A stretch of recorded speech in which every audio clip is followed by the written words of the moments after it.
نحمده ونصلي ونسلم على سيدنا ومولانا محمد رسوله النبي الأمين المكين الحنين الكريم الرؤوف الرحيم. أما بعد، فأعوذ بالله من الشيطان الرجيم. بسم الله الرحمن الرحيم. إنا أرسلناك شاهدا ومبشرا ونذيرا لتؤمنوا بالله ورسوله وتعزروه وتوقروه وتسبحوه بكرة وأصيلا. صدق اللہ مولانا العظیم. ماہ ربیع الاول، ماہ میلاد النبی صلی اللہ علیہ وآلہ وسلم کے استقبال میں میلاد مصطفیٰ کانفرنس میں حاضر ہیں. آج کی گفتگو کے لیے میں نے قرآن مجید کی آیہ کریمہ تلاوت کی ہے، بلکہ دو آیات کریمہ جس میں اللہ تبارک و تعالیٰ نے ارشاد فرمایا، حضور علیہ السلام سے خطاب کرتے تھے، فرمایا انا ارسلناک شاہدا ومبشرا ونذیرا. اب لطف کی بات یہ ہے کہ جب میرے خطاب کی باری آئی تو موسم نے اپنا بگاڑ شروع کیا، مگر آپ کے دلوں میں بگاڑ نہیں ہے. تو موسم کی مستی اور عشق کی مستی کا مقابلہ ہے. موسم کی مستی اور بولیے عشق کی مستی کا مقابلہ ہے. تو کچھ پتہ نہیں کہ موسم ہماری بات مان کے آقا کے محفل کا لحاظ کر لیتا ہے، اور کچھ پتہ نہیں وہ اپنی مستی پہ قائم رہتا ہے. مگر انحصار اس بات کا ہے کہ آپ کتنا قائم رہتے ہیں. آپ بیٹھے رہے تو خطاب جاری رکھوں گا، اور میں نے محسوس کیا کہ آپ بارش یا ہوا یا چکر سے گھبرا کے اٹھ رہے ہیں تو وما علینا الا البلاغ المبین کہتے ہیں. معاملہ بڑا سادہ ہے. آپ سمجھ گئے ہیں جی. تو ہم نے بارشوں میں بھی پروگرام کیے ہیں، اور 7 گھنٹے مسلسل موسلادھار بارش اور 2 فٹ پانی کے اندر بیٹھ کے لاکھوں آدمی نے خطاب کیا. یہ کچھ لوگ موجود تھے اس زمانے میں لاہور میں. تو یہ ہوتا رہتا ہے، زندگی کا حصہ ہے. جلسہ استقبال ماہ میلاد مصطفیٰ کا تھا، اور بارش استقبال میلاد مصطفیٰ کے جلسے کے لیے بارش اس اہتمام کا استقبال تھا. اور اب بھی وہ بھی جھوم رہی ہے آقا کے ذکر سے پر، حضور علیہ السلام کی محبت میں، کیونکہ ہوائیں فضائیں سب آقا کی غلام ہیں. ہوائیں فضائیں سب آقا کی غلام ہیں. جیسے آپ کو آقا کی بات سن کے خوشی ہوتی ہے، ہواؤں اور فضاؤں کو اور چاند اور ستاروں کو بھی خوشی ہوتی ہے. اب یہ جو میں نے ایک بات کہہ دی ہے، یہ ایک مستقل موضوع ہے. اگر میں صرف اسے ثابت کرنے کی طرف چل پڑا تو بات ایک طرف رہ جائے. تو میں ادھر نہیں آنا چاہتا. اصل بات جو کہنا چاہتا ہوں پیغام کے طور پہ، اس پہ توجہ مرکوز. اللہ رب العزت نے ارشاد فرمایا، حضور علیہ السلام سے خطاب کیا، فرمایا میرے حبیب صلی اللہ علیہ وسلم انا ارسلنا، بے شک ہم نے آپ کو بھیجا. بے شک ہم نے آپ کو بولیے بھیجا. یہاں ایک نقطہ سمجھنا، یہاں ایک ایمانی نقطہ سمجھنے والا ہے. قرآن مجید نے ہر جگہ اس دنیا میں حضور علیہ السلام کی تشریف آوری کو بھیجنا کہا ہے، پیدا ہونا نہیں کہا. ہر جگہ بھیجنا کہا ہے، پیدا ہونا نہیں کہا. آپ قرآن مجید کو پڑھ لیجیے. ایک تو یہی آیت ہو گئی انا ارسلناک شاہدا ومبشرا ونذیرا. ایک آیت کریمہ جو امام القراء اور فخر بطن قراء سید قاری صاحب، میں تو ان کی قرات کا عاشق ہوں، اور یہ دنیا بھر کے سفر میرے ساتھ کرتے ہیں. تو میں کہتا ہوں اور مجھے کوئی کھانے کا بھی نہ دے، بس میں ان کی تلاوت کرتا رہا اور ذوق. تو جب علماء کا اور سارے لوگوں کا اجتماع ہوتا ہے تو وہ چونکہ ایک فتویٰ لگا دیتے ہیں نا، ان کی داڑھی پوری نہیں ہے اس لیے ان کے پیچھے نماز نہیں پڑھتے. تب تو میں علماء اور باقی اپنے احباب سے ڈرتے ہوئے خود امامت کرا لیتا ہوں، یہ پیچھے کھڑے ہوتے ہیں. مگر سچ بات ہے جب میں اور یہ اکیلے ہوتے ہیں، پوری زندگی ان کو مصلی پہ کھڑا کرتا ہوں، میں پیچھے نماز پڑھتا ہوں. کیونکہ ایک نماز، کیونکہ وہاں فتوے والا کوئی نہیں ہوتا، وہاں فتوے والا کوئی نہیں ہوتا. تو یہ آگے نماز پڑھاتے ہیں، میں سنتا ہوں. ایک نماز پھر ایک قرآن، ایک نماز ایک قرآن، یہ دو عشق کے ترانے جمع ہو جاتے ہیں. علامہ اقبال نے کہا اذاں ازل سے تیرے عشق کا ترانہ بنا، اذاں ازل سے تیرے عشق کا ترانہ بنی، نماز تیرے نظارے کا ایک بہانہ بنے. نماز تیرے نظارے کا ایک بہانہ بنی، ادائے دی سراپا نیاز تھی تیری، کسی کو دیکھتے رہنا نماز تھی تیری. کسی کو دیکھتے رہنا نماز. ایک صحابی تھے بخاری شریف میں، لوگ کوشش کرتے ہیں کہ امام کے بالکل پیچھے کھڑے ہوں صف میں، پہلی صف میں، تاکہ ثواب زیادہ ملے. جو امام کے جتنا قریب ہو ثواب زیادہ ہوتا ہے. یاد رکھ لیں کہ صحابہ کرام اجرت کے اتنے طالب نہ تھے جتنے قربت کے طالب. ایک صحابی تھا، وہ بجائے پیچھے کھڑے ہونے کے دائیں طرف کھڑا ہوتا فاصلہ کر کر، اور جب نماز شروع ہو جاتی اللہ اکبر کہہ کے نماز آتا شروع فرما دیتے، اور ہر کوئی نماز میں مصروف ہو جاتا.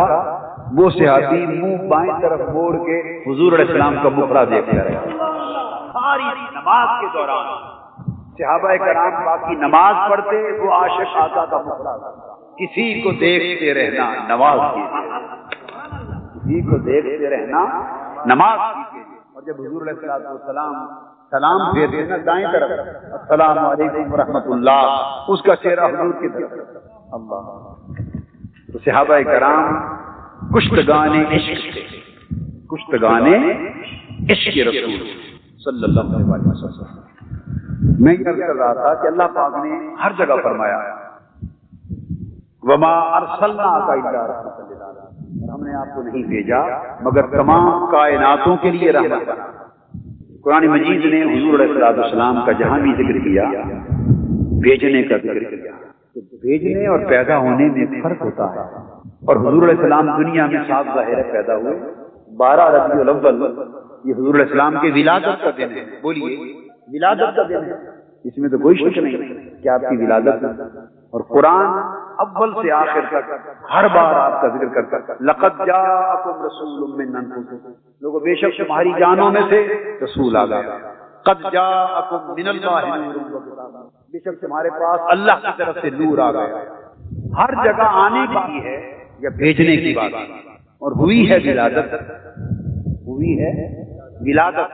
تو قرآن مجید کی ان آیات کو اور آپ کی ولادت باسعادت کے تصور کو ملا کے اگر اکٹھا کر کے تو یہ بات واضح ہوتی ہے کہ حضور علیہ السلام کی ولادت، آقا صلی اللہ علیہ وآلہ وسلم اپنی ولادت کے ذریعے دنیا میں تشریف لائے. ولادت سے آپ کی زندگی کا آغاز نہیں ہوا، آپ کی زندگی کا آغاز نہیں ہوا، یہ تو دنیا میں تشریف لانے کا قدم تھا.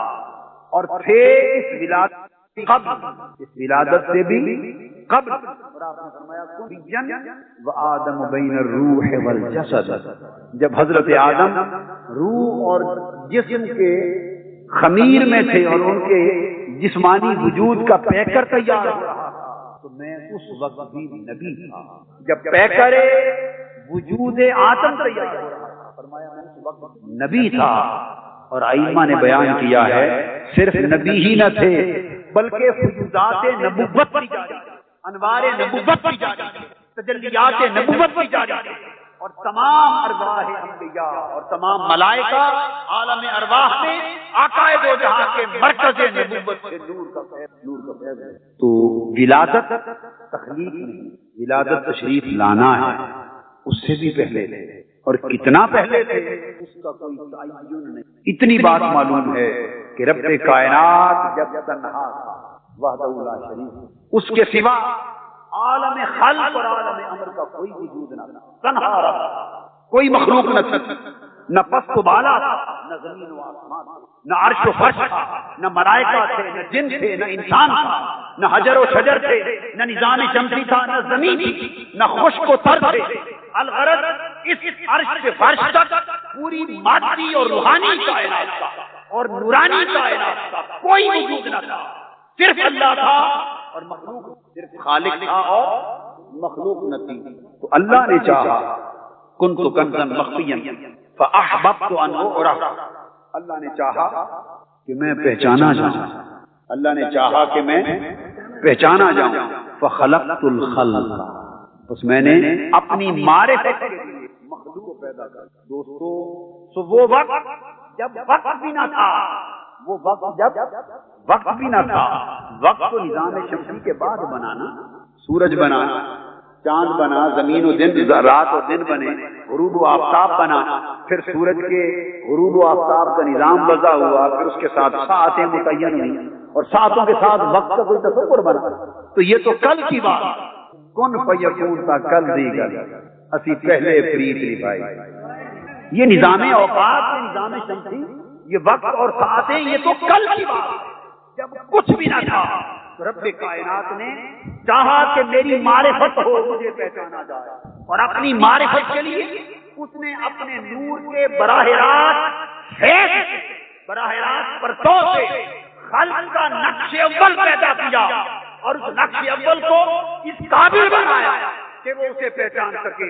وہ نقش اول جو خدا کی معرفت کے قابل بنا جب کچھ نہ تھا، اس نقش اول کا نام محمد، اس کا نام محمد، اور نور کی مانند وہ رب کائنات کی قربت کی گود میں رہا، اس کی قربت کی گود میں، معیت کی گود میں رہا، اس کی صحبت کی گود میں رہا، اور پھر اس کے بعد کسی کو خبر نہیں کہ اس نور کو رب کائنات نے کتنی مدت اس خفا میں رکھا، اپنے حسن کے پردوں میں چھپائے رکھا، حسن و جمال کے پردوں میں چھپائے رکھا۔ پھر اس نور سے رب کائنات نے مخلوقات کو پیدا کر، یکے بعد دیگر مخلوقات بنے، پھر ملائکہ بنے، ارواح انبیاء بنے۔ تو جب عالم ارواح بنا تو پھر آقا دو جہاں کا وہ نقش نوری جسے رب کائنات نے اپنے حسن کے پہلے پرتو کے طور پہ پیدا کیا، اپنے حسن کا پہلا پرتو بنایا، اپنے جمال کی پہلی جھلک بنایا، اپنی معرفت کی پہلی کرن بنایا، اپنے حسن کا پہلا جلوہ بنایا، اور اپنی خلاقیت کا پہلا۔ اس رب کائنات نے اس محبوب کو عالم ارواح میں وجود روحی عطا فرمایا، اور تب عالم ارواح میں انبیاء کی روحیں اور ملائکہ اس حضور کے وجود روحی سے فیض لینے لگے۔ تو یہ تو ایک دوسرا دور ہے، آقا کا ایک طویل دور اس سے بھی پہلے گزر گیا تھا، جب نہ کسی نبی کی روح تھی نہ کسی فرشتے کا روح تھا۔ اس لیے اللہ پاک نے جب بھی ذکر کیا فرمایا انا ارسلناک، ہم نے تمہیں بھیجا ہے، کہ کوئی یہ نہ سمجھ لے کہ بس یہ پیدا ہی اب ہوئے، نہیں، ولادت ہوئی ہے، پیدائش نہیں، ولادت ہوئی ہے مگر پیدائش نہیں، کیونکہ پیدائش بہت پہلے، پیدائش بہت پہلے۔ فرمایا ہم نے آپ کو بھیجا شاہد بنا کر، لوگوں کے احوال کا گواہ بنا کر، نگران بنا کر، مبشرن، اور اللہ کی اطاعت اور فرما برداری کرنے والوں کو خوشخبری سنانے والا بنا کر، ونذیرا، اور نافرمانی کرنے والوں کو ڈر سنانے والا بنا کر۔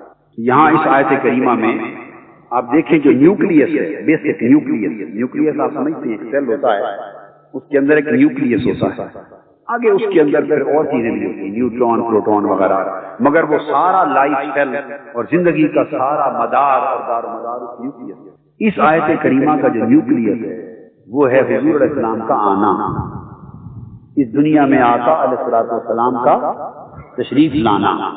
اگلی آیت میں اللہ پاک فرماتے ہیں کہ کیوں بھیجا۔ اس پوری آیت میں فرمایا کہ بے شک ہمارے محبوب صلی اللہ علیہ وسلم ہم نے آپ کو بھیجا، شاہدیت کی شان دے کر، مبشریت کی شان دے کر، نذیریت کی شان دے کر، دوسرے مقام پر فرمایا داعیت کی شان دے کر، سراجیت کی شان دے کر، منیریت کی شان دے کر۔ ہم نے آپ کو ان شانوں کے تاج پہنائے، ان شانوں کے تاج پہنائے اور سجا کے آپ کو بھیجا۔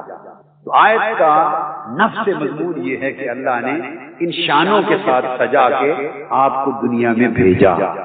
اب سوال پیدا ہوتا ہے کیوں؟ باری تعالیٰ کو اپنے حبیب صلی اللہ علیہ وسلم کے بھیجنے سے کیا کام لینا چاہتا تھا، بھیج کر ان کے ذریعے کیا پیغام دینا چاہتا؟ اللہ پاک فرماتے ہیں لِتُؤْمِنُوا بِاللَّهِ وَرَسُولِهِ۔ اب یہ بات توجہ طلب ہے کہ اپنے حبیب صلی اللہ علیہ وسلم کو ان شانوں کے ساتھ بھیجا، کیوں؟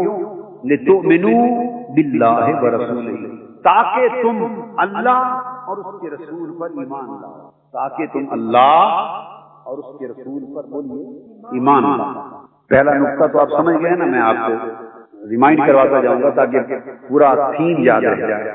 پہلی بات سمجھ گئے کہ اللہ نے حضور علیہ السلام کے لیے ہر جگہ فرمایا کہ بھیجا، آپ تشریف لائے۔ کیوں تشریف لائے ہیں؟ اس لیے تاکہ آپ کے آنے سے لوگ ایمان لائیں۔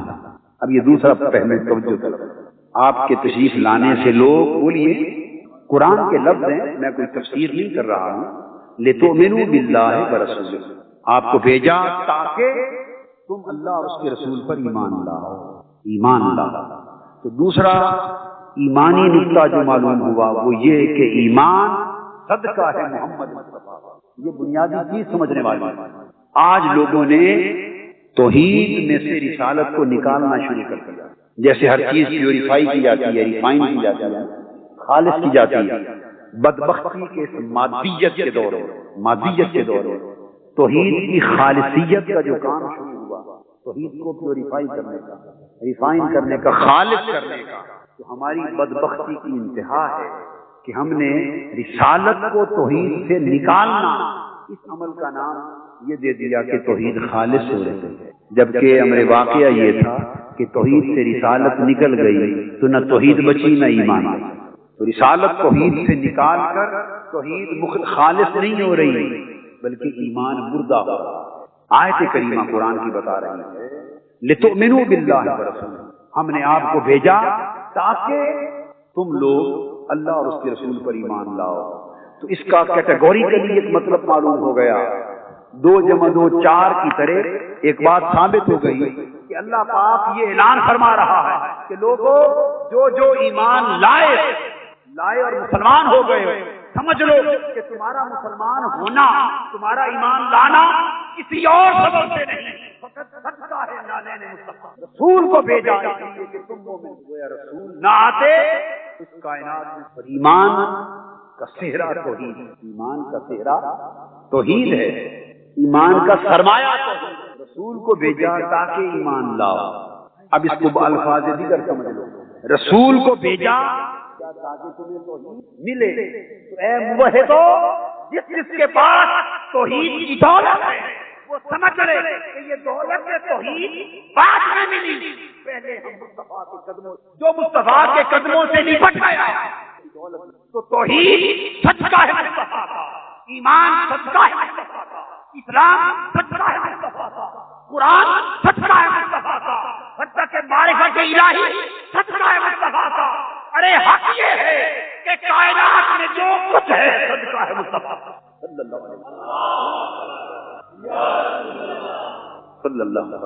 وسلم۔ قرآن مجید کا جو دو اعلان ہے، دونوں آیتوں کا ربط، اس کو کہتے ہیں ربط بین الآیات۔ اہل علم موجود ہیں، یعنی کوئی 2 جملے آپس میں بے ربط ہوں تو کلام ناقص ہو جاتا ہے۔ مثلا میں اگر یوں کہوں یہ پنکھا چل رہا ہے اور دورانی صاحب کیمرہ پکڑ کے کھڑے ہیں اور لاؤڈ اسپیکر والے کی آواز تھوڑی دیر بعد بیٹھ جاتے ہیں اور فلاں آدمی بڑا چونک رہا ہے، 4 جملے بولے، اب ان میں آپس میں کوئی ربط ہے؟ بولیے کوئی ربط ہے؟ تو جو شخص غیر مربوط گفتگو کرے اسے پاگل کہتے ہیں۔ یہ پاگل کی علامت ہے کہ اس کی گفتگو میں ربط نہیں ہوتا، کبھی گوشت کی بات کر دی، پھر نلکے کی بات کر دی، پھر چڑیوں کی بات کر دی، پھر بارش کی کہہ دی، ہسپتال پہنچ گیا، پھر عرش پر پہنچ گیا، پھر اسمبلی میں ظفر شاہ صاحب کی اسمبلی کا تذکرہ شروع کر دیا، یعنی کبھی کہاں کبھی کہاں کبھی کہاں، بے ربط۔ جن جملوں میں کوئی جوڑ ہی نہیں، جو آدمی ایسی بات کرے اسے کیا کہتے ہیں؟ پاگل ہے۔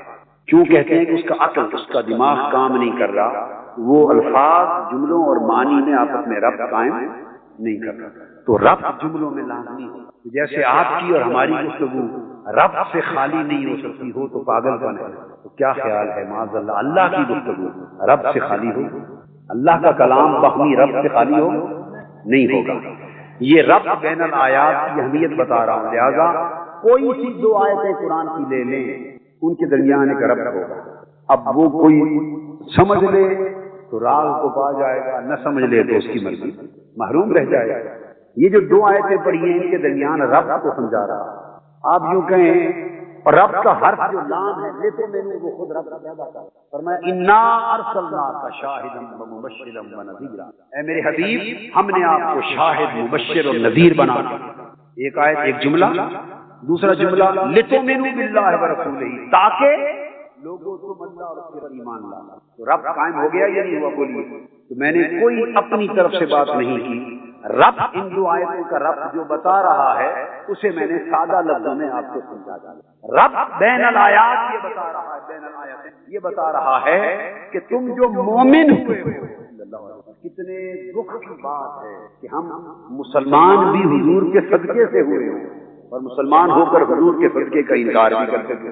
انا للہ و انا الیہ راجعون. اس سے بڑی محرومی کیا ہوگی کہ ہم مومن ہوئے، مسلمان ہوئے، ہم قرآن کی بات کریں اور قرآن اور ایمان اور مسلمان ہونا سب حضور کے صدقے سے ملا ہو، اور جب تقریر کریں تو اسی صدقے کا انکار کریں، اسی وسیلے کا انکار کریں، اسی خیرات کا انکار کریں.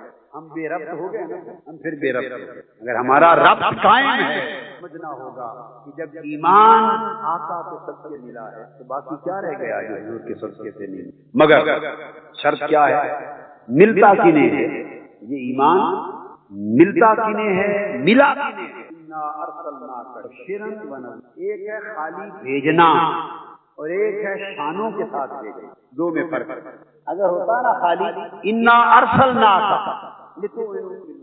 ہم نے آپ کو بھیجا تاکہ لوگ اللہ رسول، خالی بھیجنا ہوتا. مگر رب کائنات نے کبھی بھی حضور کا بھیجنا خالی بھیجنا کہہ کے نہیں بتایا. جہاں بھیجنے کی بات کی شان کا کوئی تاج اپنے محبوب کے سر پہ رکھا. جہاں بھیجنے کی بات فرمایا وما ارسلناک، بھیجنے کی بات رحمت للعالمین کا تاج آتا. کہیں بھیجنے کی بات کی جائے شاہدا ومبشرا ونذیرا وداعیا الی اللہ وسراجا، یعنی تاجوں کی ایک قطار لگا دیا تھا. تاجوں کی کہیں آقا کا بھیجنا خالی بھیجنا نہیں بیان کیا آپ کو بھیجا. وہ مالک ہے، وہ مالک ہے، اپنے بندے کو جیسے چاہے کہہ لے، جیسے چاہے، اسے کوئی پوچھ نہیں سکتا. اور اس نے ایسا کیا، اس نے کہا یا آدم اسکن انت وزوجک الجنہ. اے آدم، کہا یا نہیں کہا؟ اے آدم علیہ السلام، بولیے نا، اس طرح بلایا.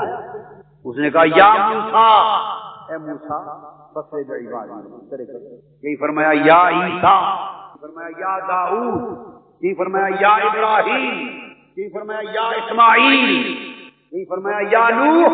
پورا قرآن پاک دے. اس نے اپنے نبیوں کو جن کو بھیجا ہے کھرا کھرا نام لے کے دے. مالک جو ہوا جن کو بھیجا ہے نام لے کے، جب انہیں بلایا ہے نام لے کے بلا دیا ہے، وہ بھی بھیجے گئے. یہ محبوب انہیں اے آدم، اے نوح، اے ابراہیم، اے موسیٰ، اے عیسیٰ، اے شعیب، اے داؤد یہ کہہ کر بلایا جا رہا ہے. اور جب اس بھیجے ہوئے کی باری آتی ہے تو دیکھتا ہے محبوب کہاں بیٹھا ہے. اگر کملی لیٹ کے اوڑھ کے لیٹا ہوا ہے فرماتا ہے یا ایھا المزمل، اے سونے کملی والے، اے پیارے کملی والے.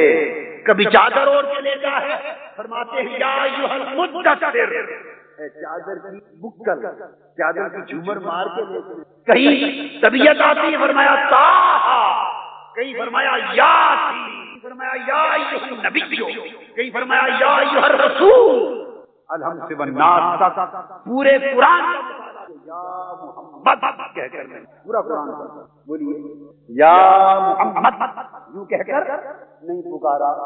یا آدم کہا، ہر نبی کا نام لے کے پکارا.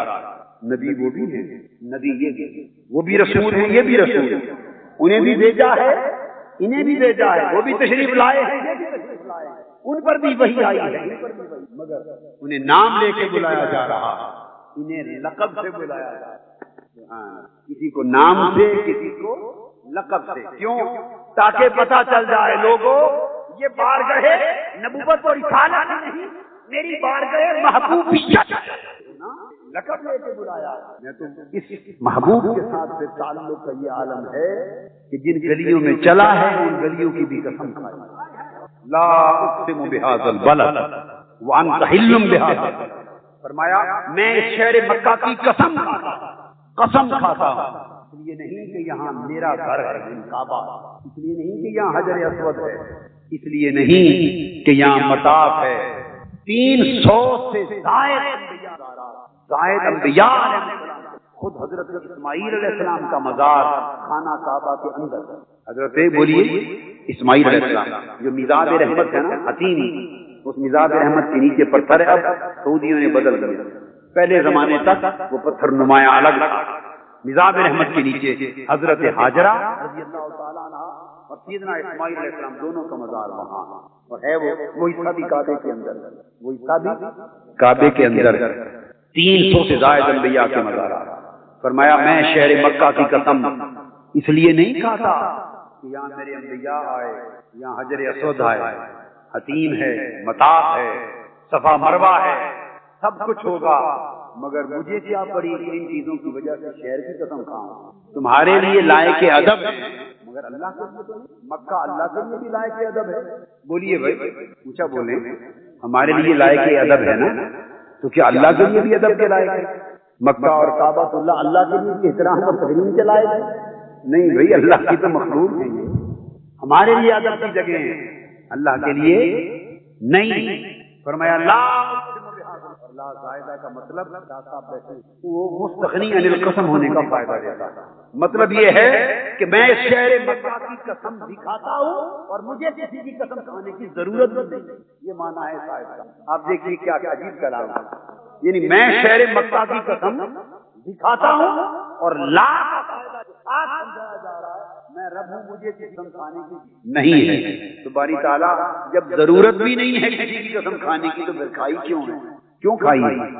اللہ پاک جواب دیتے اس لیے نہیں کھائی، اگر تمہارا خیال جائے کہ یہاں کعبہ ہے شاید اس لیے کھائی ہوگی، صفا مروہ ہے کھائی ہوگی، حجر اسود ہے کھائی ہوگی، اس وجہ سے نہیں۔ وَأَنْتَ حِلٌّ بِهَٰذَا الْبَلَدِ، لوگوں جان لو میں رب ہوں، مجھے کوئی قسم کھانے کی حاجت نہیں، باوجود میں نے اس شہر مکہ کی قسم کھا رہا ہوں۔ اور کیوں؟ وَأَنْتَ حِلٌّ بِهَٰذَا الْبَلَدِ، صرف اس لیے کہ میرے مصطفیٰ کے قدموں سے چل گئے، میرے مصطفیٰ کے چل گئے، میرا مصطفیٰ اس شہر کے گلیوں میں خرام ناز کرتا، میرا حبیب جب اس شہر کے گلیوں میں نکلتا ہے اس کے ساتھ اس شہر کی فضاؤں میں بکھر جاتا ہے، اس شہر کی ہوائیں میرے حبیب میرے محبوب کا گھر، جہاں میرے محبوب کا گھر ہے، اور ہم وہ ذکر آپ تک پہنچ گیا اور قبول ہو گیا تو پھر ہم زندہ باد جائیں گے، اور قبول نہ ہوا پھر ہم اس قبولیت پر انحصار ہے۔ زوال بغداد کے بعد ایک صوفی تھے فقیر حضور غوث پاک رضی اللہ تعالیٰ عنہ کے فیض یافتہ فقیر۔ آپ سنتے ہیں نا اسلام ہر طرف اولیاء کے ذریعے پھیلا، سنتے تو ہیں نا، ہر طرف اولیاء کے ذریعے پھیلا، مگر اس کے کبھی کبھی واقعات بھی جانا کریں گے کیسے پھیلا۔ اس کا ایک واقعہ مجھے یاد آ گیا اسی بات سے۔ وہ فقیر تھے، آ رہے تھے جنگل سے، اور یہ جو علامہ اقبال کا شعر ہے، پاسباں مل گئے کعبے کو صنم خانے، یہاں یورش تاتار کے افسانے سے پاسباں مل گئے کعبے کو صنم خانے میں، اس شعر کا پس منظر بتا رہا ہوں۔ منظر کیا؟ یہ وہی لوگ تھے تاتاری جنہوں نے بغداد کو تباہ کیا، تباہ و برباد کیا، 22 لاکھ تاریخ کا سب سے بڑا خون، اور دریائے دجلہ کا پانی 3 دن تک سرخ ہو کے بہتا تھا، اور جب کافر کی تاتاری تلوار چلی تھی تو کسی نے نہیں دیکھا تھا کہ سنی کون ہے اور شیعہ کون ہے اور حنفی کون ہے اور حنفی کون ہے، کافر کی تلوار نہیں دیکھی، اس نے سب کے گلے اکٹھے کاٹ دیا۔ تو عالم کفر کی یلغار جب آئے گی، تاتار کی تلوار نے فرق نہیں کیا تھا، اور آج عالم کفر کی یلغار بھی فرق نہیں کرے گی۔ مسلمانوں اپنے گلے کاٹنے سے باز آ جائے، اپنے گلے کاٹنے سے باز آ جائے، اور آقا سب کو حضور علیہ السلام کے عشق اور غلامی کے سائے میں جمع۔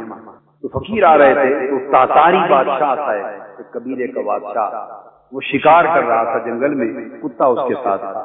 اس نے جو دیکھا دور سے سمجھ گیا کہ مسلمانوں کا کوئی بزرگ ہے، تو مسلمانوں کے نام سے ہی چڑھتی، دشمن تھے وہ اسلام چڑھتے، تو شکل دیکھی، اس نے ٹھان لی کہ کوئی بہانہ بناؤں تاکہ اس کو 2-4 لگا دوں، ماروں اس کو۔ قریب آیا، سوچا بہانہ کیا بنے، اچانک اس کے دل میں ایک شرارت سوچی۔ جب وہ بزرگ قادری سلسلے کے حضور غوث پاک کے فیض یافتہ فقیر تھے، جب قریب آئے اس نے پوچھا یہ بتائیں کہ میرے کتے کی 2 مچھی ہے یا آپ کی داڑھی اچھی ہے؟ یہ سوال ہے، آپ کی داڑھی اچھی ہے یا میرے کتے کی 2 مچھی؟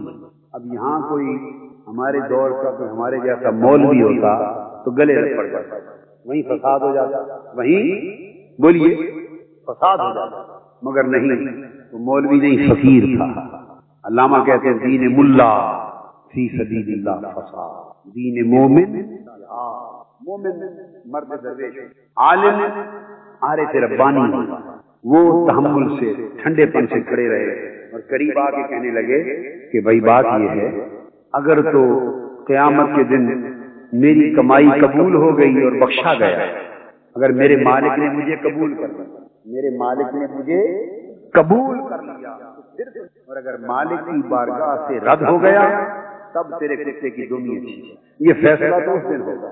بھائی اتنی بات کی اس شخص کے دل کے اندر ایک لہر بجلی کی دوڑ ہوئی، بس اس جملے نے ساری کایا پلٹ ڈالی اور دل اس کا اس لیے جملے پر مسلمان ہوا۔ پھر وہ آپ کو گھر لے گیا، گھر میں ٹھہرایا، آپ سے تعلیم لی، مسلمان ہو گیا، اور پھر کہنے لگا آپ چلے جائیں میں ماحول بنا لوں پھر آپ آ جائیں۔ اس نے رفتہ رفتہ ماحول بنایا اور ماحول بنا کر جب زمین ہموار کر لی آپ کو بلایا، آپ نے تبلیغ کی اور وہ کمانڈر اور اس کی فوج کا پورا دستہ تاتاریوں میں پہلا مسلمان۔ پھر وہاں سے خلافت عثمانیہ کی عثمان خان کے ذریعے بنیاد پڑی جو جنگ عظیم اول تک چلی 700 سال تک۔ تو میں یہ عرض کر رہا تھا تو اللہ پاک نے لقب سے بلایا آقا حضور علیہ السلام کو، پیار سے بلایا اور فرمایا، اور ان گلیوں کی بھی تعظیم ہم سے کروائی، اس شہر کی بھی تکریم کروائی، خود اسے تکریم نہیں کرنا، سب کچھ اس لیے کرتا ہے تاکہ ہمیں تکریم کرنے کا ڈھب آ جائے۔ تو میں عرض کر رہا تھا کہ ایک ہے خالی بھیجنا، ایک ہے شانوں کے ساتھ بھیجنا۔ اس نے خالی بھیجنے کی بات بولیے نہیں، شانوں کے ساتھ بھیجنے کی، تو فرمایا میرے محبوب آپ کو ان ساری شانوں کے ساتھ بھیجا، کیوں؟ لِتُؤْمِنُوا بِاللَّهِ وَرَسُولِهِ، تاکہ لوگ اللہ رسول پر ایمان لائیں۔ تو ایمان کی دولت انہی کو نصیب ہوگی جو حضور کو ساری شانوں کے ساتھ مانیں، جو آقا کو ساری شانوں کے ساتھ مانیں، جو نبی رسول کو مانیں اور شانوں کو ماننے میں پسو پیش کریں آقا کی بارگاہ میں، وہ ایمان کی لِتُؤْمِنُوا بِاللَّهِ وَرَسُولِهِ۔ محبوب آپ اس لیے آئے تاکہ لوگ اللہ پر اور اس کے رسول پر ایمان لائیں، تو اللہ کا ایمان اور رسول پر ایمان۔ ایک بات اب آگے فرمایا، اب یہاں ایک سوال پیدا ہو سکتا ہے کہ وہ تصدق سے کیسے ملا؟ قرآن مجید اس کی گواہی دیتا ہے۔ حضور علیہ السلام نے قریش کو، کفار و مشرکین مکہ کو جمع کر دیا ایک پہاڑ کے دامن میں، صحیح بخاری میں بھی ہے، اور قرآن مجید اس کے پس منظر میں ایک آیت قرآن مجید نے بیان، سب کو جمع کر لیا، اور جمع کر کے آقا نے فرمایا کہ تم جو جھوٹے خداؤں کی پوجا کرتے ہو 360 بت یہ جھوٹے، شرک چھوڑ دو، میں تمہیں ایک اللہ کی دعوت دیتا ہوں، ایک اللہ کی عبادت کرو، میں اس کا رسول ہوں صلی اللہ علیہ وسلم۔ اس پر کفار و مشرکین اور قریش مکہ بفر گئے، کہنے لگے 360 بت جو ہمارے خدا ہیں وہ تو ہمیں دکھائی دیتے، آپ ہمیں 360 خدا ہم سے چھڑا رہے ہیں اور ایک منوانا چاہتے ہیں، وہ خدا جو دکھائی دیتے ہیں ہم وہ چھوڑ دیں اور تیرا ایک خدا جو اسے مانیں۔ نہ اللہ دکھائی دیتا ہے، نہ سنائی دیتا ہے، نہ سجائی دیتا ہے، نہ سمجھ میں آتا ہے، نہ نگاہ میں آتا ہے، نہ آواز اس کی آتی ہے، نہ چھوا جا سکتا ہے، تو ہمیں پتہ بھی نہ چل سکے جس کا بغیر دیکھے بغیر سمجھے صرف اس ایک رب کو آپ کے کہنے پر مان اور اپنے سارے، یہ کیسے ممکن ہے؟ کوئی دلیل بھی تو دو، بولیے کوئی دلیل بھی تو دو۔ اب دلیل کیا ہے؟ انہوں نے حضور علیہ السلام سے اللہ کے ہونے پر دلیل مانگی۔ میں نے آپ کو بتایا تھا نا وہ نقطہ، لِتُؤْمِنُوا بِاللَّهِ وَرَسُولِهِ، کیا میرے حبیب صلی اللہ علیہ وسلم آپ کو اس لیے بھیجا کہ آپ آئیں تو آپ کے ذریعے سے لوگوں کو اللہ اور اس کے رسول پر ایمان دے۔ تو ہمارا ایمان اور کائنات کے آقا کی آمد کا صدقہ ہے، آج اس لیے اس آمد کا جشن منا رہے ہیں۔ کوئی آپ سے یہ بھی سوال کر سکتا ہے نا جشن کیوں منا رہے ہیں؟ اس لیے کہ ہم مسلمان ہیں، اس لیے کہ بولیے ہم، اور ہمارا مسلمان ہونا آپ کی آمد کا صدقہ ہے۔ یہ مہینہ ہے جس میں آقا آئے اور ہمیں یہ جشن میلاد، یہ جشن میلاد جشن ایمان بھی ہے، جشن قرآن بھی ہے، جشن توحید بھی، کیونکہ سب کچھ تو حضور کی آمد سے ملا۔ تو جس مہینے میں آقا کی آمد ہوئی اس مہینے پہ مسلمان جشن نہ منائے تو اور کیا؟ یہ اللہ کا شکر ہے، یہ اللہ کا شکر ہے۔ تو کافروں نے پوچھا اے محمد صلی اللہ علیہ وسلم کوئی دلیل دیں، ہم نے تو دیکھا نہیں آپ کے رب کو، کیسے مانا ہے؟ حضور علیہ السلام نے اللہ پاک کی طرف دیکھا، باری تعالیٰ یہ تیرے ہونے پر دلیل مانگا۔ بولیے کیا جملہ کہا میں نے؟ اے اللہ یہ لوگ تیرے ہونے پر دلیل مانگتے ہیں، کیا دلیل دوں؟ اللہ پاک نے فرمایا میرے محبوب میرے ہونے پر اپنے ہونے کی دلیل پیش کر، میرے ہونے پر اپنے ہونے کی دلیل، تیرا ہونا میرے ہونے، انہیں نہ تو چاند ٹکڑے کر کے دکھا، یہ بات کی باتیں ہیں، وقت آئے گا ہوتی، انہیں نہ ڈوبا سورج پلٹا کے دکھا، چاہتے تو پتھروں سے کلمہ پڑھاتے، پہاڑ چل کے قدموں میں آتے، درخت جڑے اکھیڑ کر قدموں میں آ کے سجدے، جانور بلا دیتے، اس شے کی طرف اشارہ کرتے، گواہی دیتے حضور علیہ السلام پوری کائنات میں سے کسی شے کا سہارا، کسی دلیل کا سہارا نہیں لیا، اللہ نے نہیں لینے دیا۔ اللہ نے فرمایا میرے محبوب یہ سارے معجزات بعد کی باتیں، آج تو نے پہلی بار میرے ہونے کا دعویٰ رکھا ہے، انہوں نے پہلی بار میرے دعوی توحید پر ثبوت اور شہادت مانگی، پہلی بار میرے دعوی توحید پر شہادت مانگی ہے، تو محبوب ساری شہادتیں بعد میں پیش ہوں گی، سب سے بڑی شہادت میں نے اپنی میرے ہونے پر اپنے ہونے کو پیش کر دے، ان سے یوں کہہ فقد لبثت فیکم عمرا افلا تعقلون، رب کے ہونے پر دلیل مانگنے والوں میں نے زندگی کے 40 برس تمہارے اندر گزارے ہیں، پیدائش سے لے کر آج کے دن تک، آج جوانی کے دن تک 40 برس کی میری کتاب زندگی تمہارے سامنے ہے، اس کا ایک ایک ورق کھول کے دیکھ لو، ایک ایک سطر پڑھ کے دیکھ لو، ایک ایک میں محلہ بنو ہاشم میں بچپن بھی گزارا ہے، لڑکپن بھی گزارا ہے، قبیلہ بنو سعد والوں سے پوچھو، حلیمہ کے خاندان والا رضی اللہ تعالیٰ عنہ، وہاں بھی 4 سال گزارے، میں نے سفر بھی کیے ہیں، حضر بھی کیے ہیں، کاروبار، تجارت، رشتہ داریاں، ایک بھرپور زندگی گزاری ہے، 2-4 سال کی 40 برس، بس میری زندگی دیکھ لو، اگر میری زندگی بے عیب اور بے نقص نظر آتی ہے، اگر مجھے قبول کرتے ہو، مجھے قبول کرتے ہو، اگر میں قابل قبول ہوں، میری شہادت پر، میری گواہی پر، میرے اللہ کے حضور علیہ السلام نے فرمایا لوگوں اگر میں تم سے کہوں اس پہاڑ کے پیچھے سے لشکر آ رہا ہے تو مان لو گے یا نہیں؟ تو آپ نے اتنا تو پڑھ رکھا ہے نا پرانی سیرت کی کتابوں میں، چھوٹی چھوٹی جماعتوں میں بھی یہ باتیں ملتی ہیں، تو کیا جواب دیا تھا انہوں نے کہا مان لو، دیکھا نہیں ہے لشکر، دیکھا نہیں ہے مگر مان لیں گے کہ پہاڑ کے پیچھے سے آ رہا۔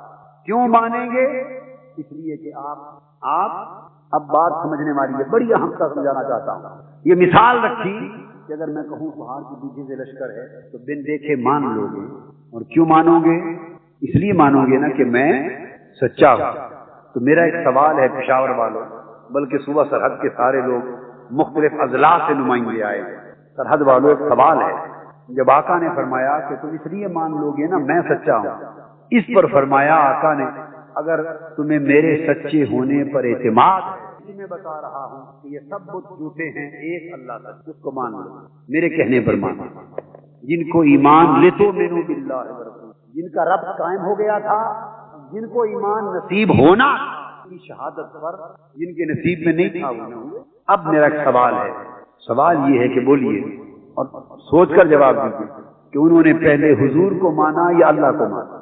سوچ کر جواب دیں، فتوے سے نہ ڈرے، فتوا سے بولیے، کوئی فتوا لگائے انہیں میرا پتہ بتا دے تو ان پر لگاؤ، ہم پر لگتے رہتے ہیں فتوے، ہم فتوا پروف لوگ، پرواہ نہیں، ہم فتوا پروف۔ کوئی فتوے پر آئے تو یہ قاضی صاحب نے کیا کہہ دیا، پہلے رسول پر ایمان لایا پھر اللہ پر، یہ تو فتوا ہے، کفر کر دیا، انہیں کہا کفر ہے یا ایمان ہے، یہ انہی پر لگاؤ فتوا، ہمیں تو وہ بتا گئے، ہمیں تو وہ بتا گئے۔ اور مجھ سے جب کوئی پوچھے گا تو میں کہوں گا فتوا مجھ سے نہ لگاؤ، اسی آقا مدینے والی سرکار پہ لگاؤ، ہمیں تو وہ بتا گئے،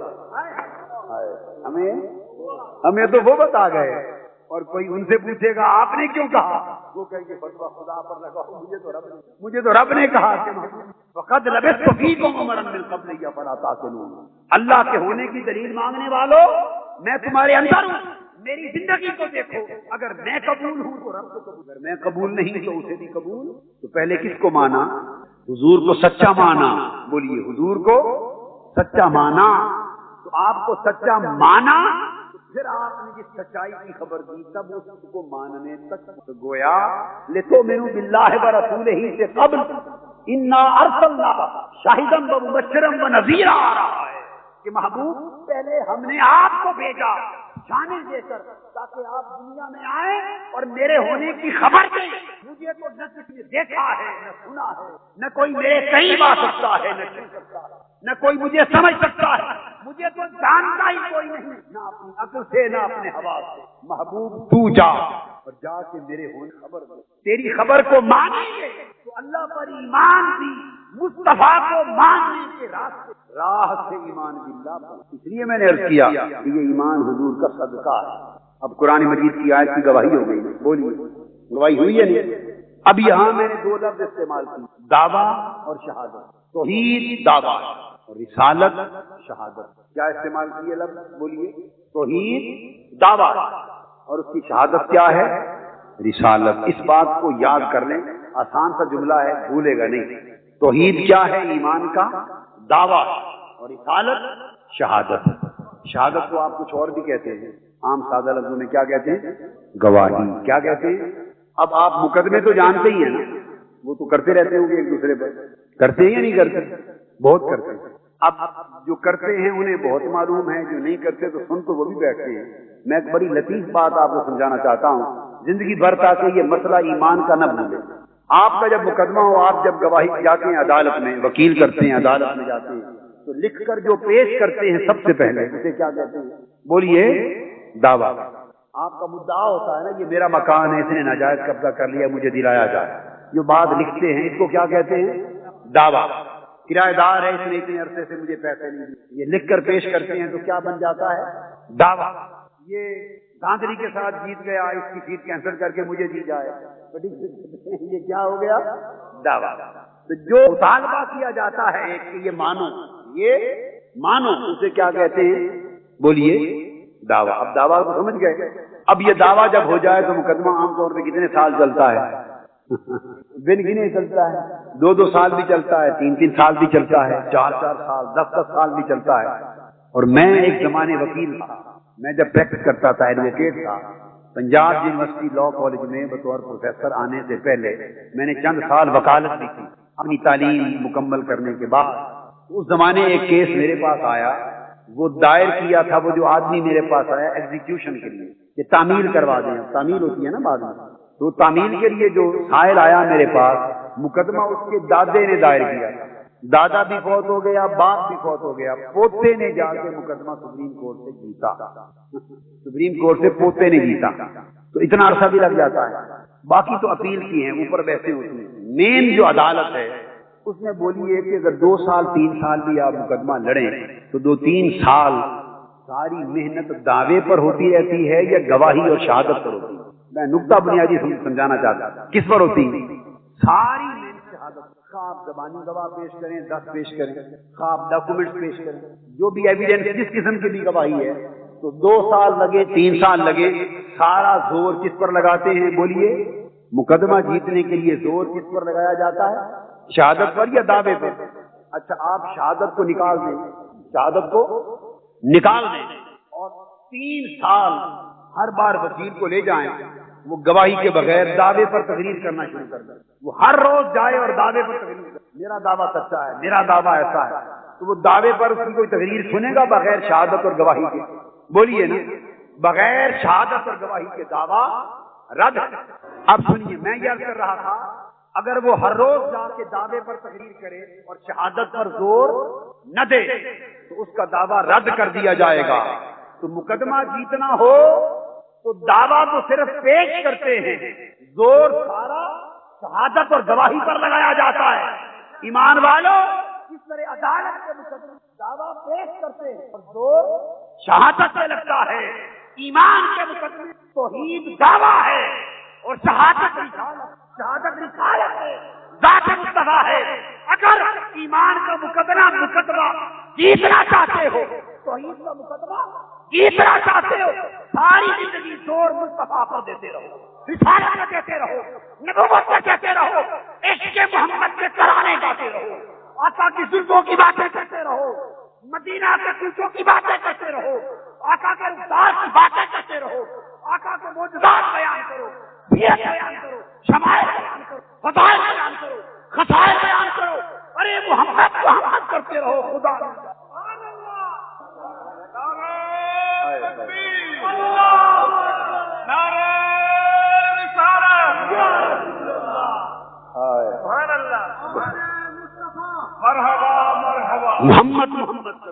اللہ مل جائے گا. تو حضرت خواجہ محمد یار فرماتے ہیں محمد محمد کریں دے گزر گئی, محمد محمد کریں دے گزر گئی, احد کولو احمد بولیں دے گزر گئی, کی محمد سے وفا تو نے. اللہ فرماتے تو ہم سے علامہ اقبال نے کو جواب شکوہ لے, کی محمد سے وفا تو نے تو ہم. یہ جہاں چیز ہے کیا لوح و قلم.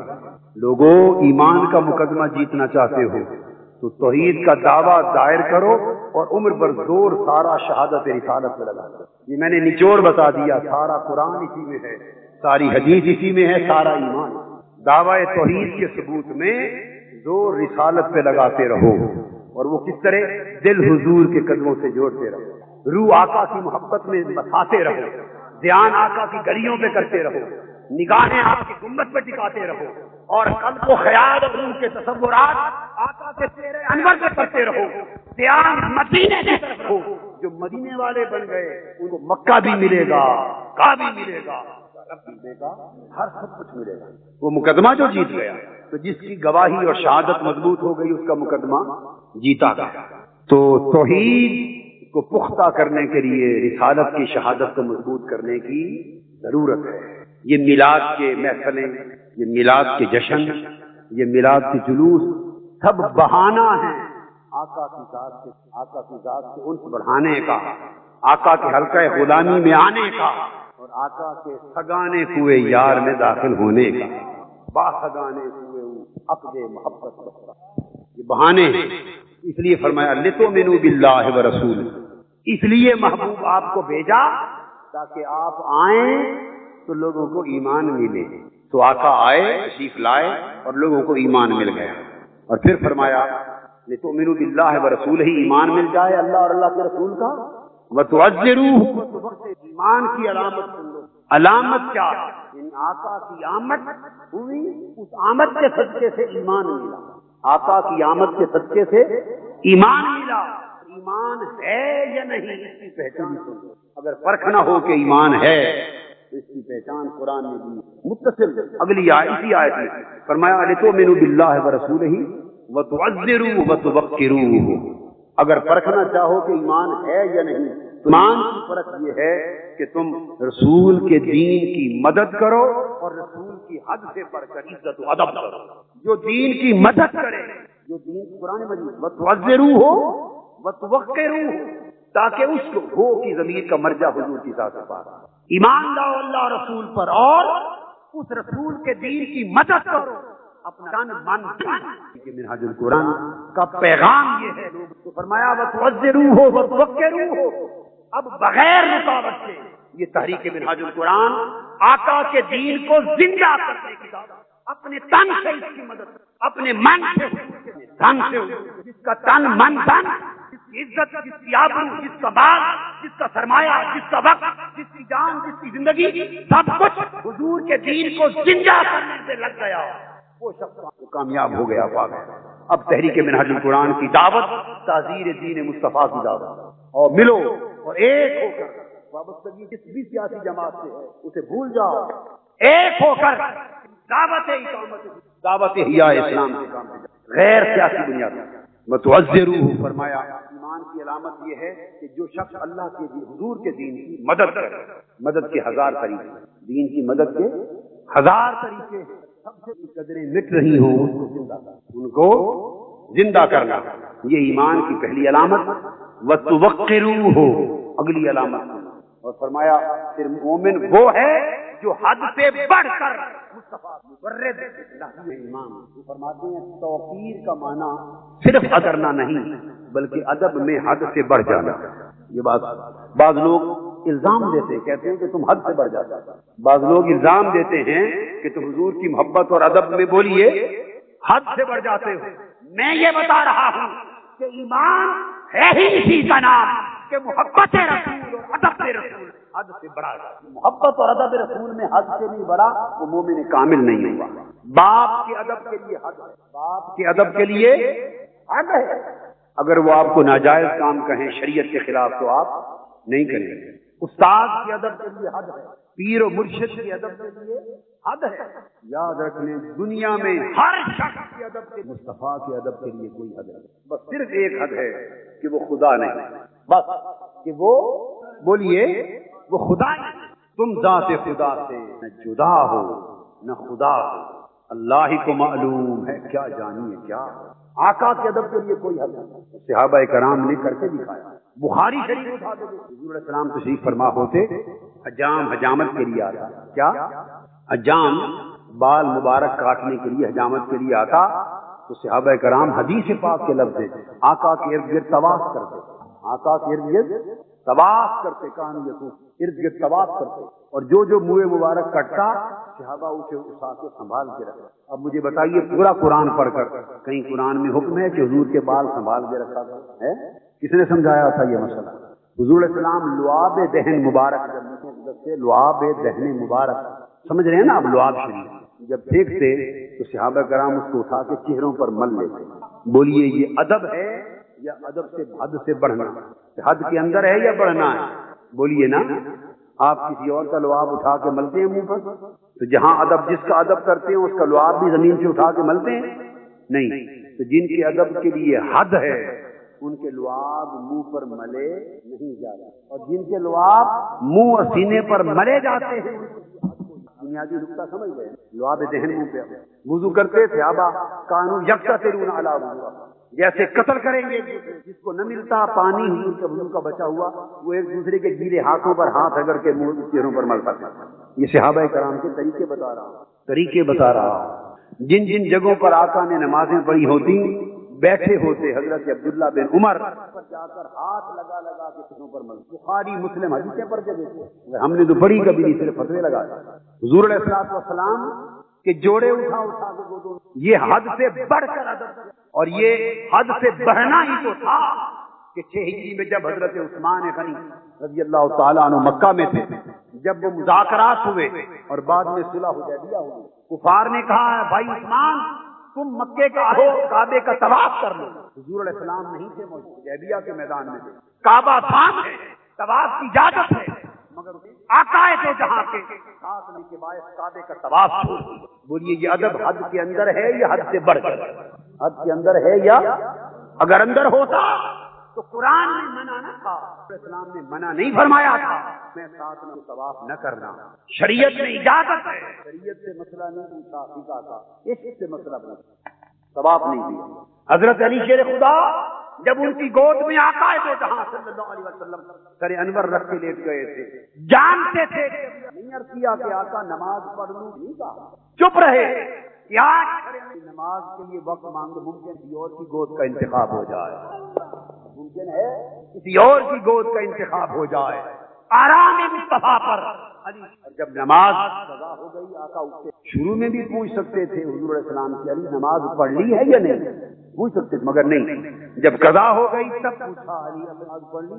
نہ انہوں نے پوچھا نہ انہوں نے بتایا، یہ ایک امتحان ایمان، امتحان عشق تھا، پوچھا پڑھ لی، عرض کیا آقا نہیں پڑھی، تو فرمایا پڑھ لو۔ انہوں نے حضور علیہ السلام کے چہرے پاک کو دیکھا، آقا سمجھ گئے کہ علی قضا نہیں پڑھنا چاہتا، کھڑے ہو گئے، عرض کیا اللہم ان علی کان فی طاعتک و طاعت رسولک، اے اللہ علی تیری بندگی میں مصروف تھا اور تیرے رسول کی اطاعت میں مصروف۔ مجھے بتاؤ پشاور والو، نماز اللہ کی قضا ہو پڑی ہے اور اللہ کی بندگی کون سی چیز سے مصروف؟ نماز کی قضا ہو گئی۔ نماز پڑھنا اللہ کی بندگی ہے یا قضا کر بیٹھنا؟ نماز قضا ہوئی پڑی، اور آقا اللہ کی بارگاہ میں عرض کر رہے ہیں ان علی کان فی طاعتک، اے اللہ علی تیری بندگی میں مصروف تھا اور تیرے رسول کی اطاعت تو سمجھ میں آتی ہے کہ آقا کی خدمت تھی، مگر اللہ کی بندگی کیا تھی؟ تو پتا چلا ادھر فرق ہو ادھر عشق مصطفیٰ ہو۔ وہ ان کا نصیب تھا جو گزر گیا، وہ دور تھا جو گزر گیا۔ آج بھی کوئی ملنگی سلسلے میں چاہے کہ میں بھی اس عشق میں بیٹھا نماز پڑھ رہا ہوں، بھنگے پی رہا ہوں، نماز پڑھے جا رہا ہوں، اسلام میں کوئی ملنگی نہیں ہے، اسلام میں کوئی ملنگی نہیں ہے، ترک شریعت شیطانیت ہے۔ یہ صرف ایک وقت تھا، ادھر فرض نماز ہے ادھر آرام مصطفیٰ ہے۔ اگر حضرت علی آقا کے آرام پر نماز کو ترجیح دیتے تو اللہ کی بندگی میں نافرمانی ہو جاتی، انہوں نے آرام مصطفیٰ پر نماز چھوڑ دی اللہ کی بندگی میں۔ آقا نے اشارہ کیا، ڈوبا سورج پلٹ آیا۔ تو بولیے یہ ادب حد کے اندر ہے یا حد سے بڑھ کر؟ بولیے نا، حد سے بڑھ کر ہے۔ فرمایا وَتُعَذِّرُوهُ وَتُوَقِّرُوهُ، ایمان والو، ایمان کی پہچان یہ ہے رسول کے دین مدد کرو، رسول کی حد سے بڑھ کر ادب، رسول کا حد سے بڑھ کر ادب کرو، محبت کرو، اتنی محبت کرو کہ رسول کے عشق میں فنا ہو جاؤ، کے تصور میں فنا ہو جاؤ، آقا کی نسبت میں فنا ہو جاؤ، اور اتنا فنا ہو جاؤ کہ یوں لگے جیسے کنویں سگے مدینہ، آقا کے گلی کوچوں کا کتا بن جاؤ۔ اس میں عظمت ہے، کیونکہ اس گلی کے کتے شیروں سے بھی اونچے ہوتے، شیروں سے بھی اونچے ہوتے۔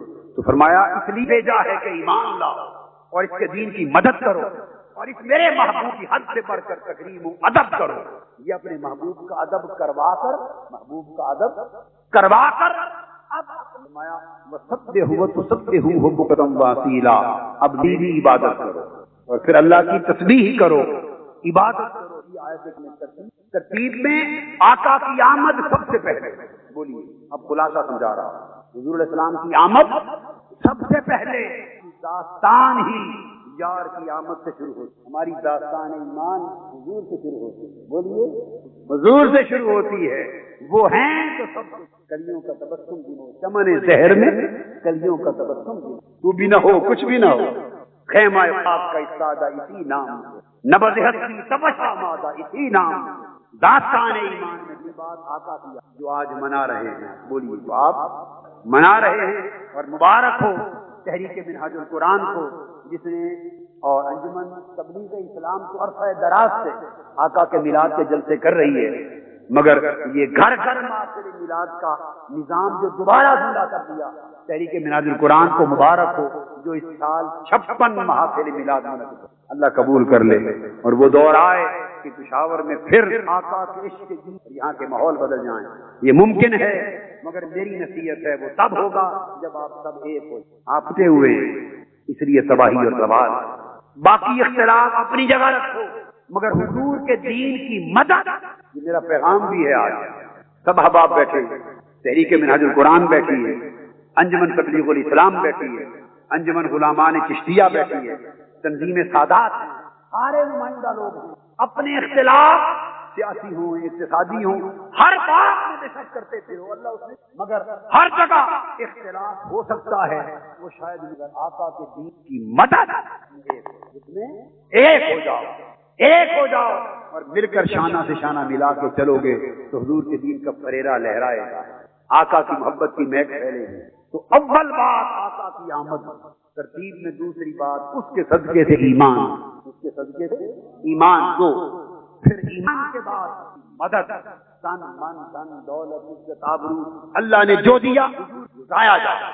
چوتھی بات ادب، حد سے بڑھ کے ادب، ایسا تقریم کے پھر اس کی حد نہیں۔ چار اور پانچویں بات اللہ کی تسبیح و عبادت، وَتُسَبِّحُوهُ بُكْرَةً وَأَصِيلًا، تاکہ صبح و شام اللہ کی، صبح و شام اللہ کی عبادت کرو، صبح و شام اللہ کی عبادت کرو، اللہ کا نام جپو، اللہ کی تسبیح کرو، اس کے حضور سجدے کرو، اس سے تعلق جوڑو، راتوں کو اس کے لیے رو اور پورا دن اس کے سبحوہ بکرۃ و اصیلا، صبح و شام اس کی بندگی میں بسر کرو۔ یہ گویا 5 نکاتی فارمولہ دے دیا، منشور دے دیا، قرآن کا 5 نکاتی منشور دے دیا۔ اگر ہم چاہیں کہ ایمان سے سب لوگ آقا کی آمد پر حضور کا دامن تھام لیں، ایمان کی شمع دل میں روشن، اللہ کے دین کی مدد کے لیے تن من دھن لٹائیں اور آقا کی محبت قربان کر دیں اور زندگی اللہ کی تسبیح و عبادت میں بسر کریں، یہ 5 خوبیاں آ جائیں تو امت آج پھر عصمت کا زمانہ دیکھ، عروج کا زمانہ دیکھ لے گی۔ اللہ پاک آپ سب کو، تحریک منہاج القرآن کو، حضور کے پورے دین کو اور دین کی خدمت کرنے والی جملہ تنظیمات کو، انجمنوں کو، اور آقا کے دین کی خدمت اور امت کی خدمت کرنے والے شرق سے غرب تک جو فرد ہیں ان کو بھی اللہ پاک اپنی بارگاہ میں شرف قبول دے اور ہمارے ایمان کے چمن میں دوبارہ بہار عطا کر دے۔ وما علینا الا البلاغ۔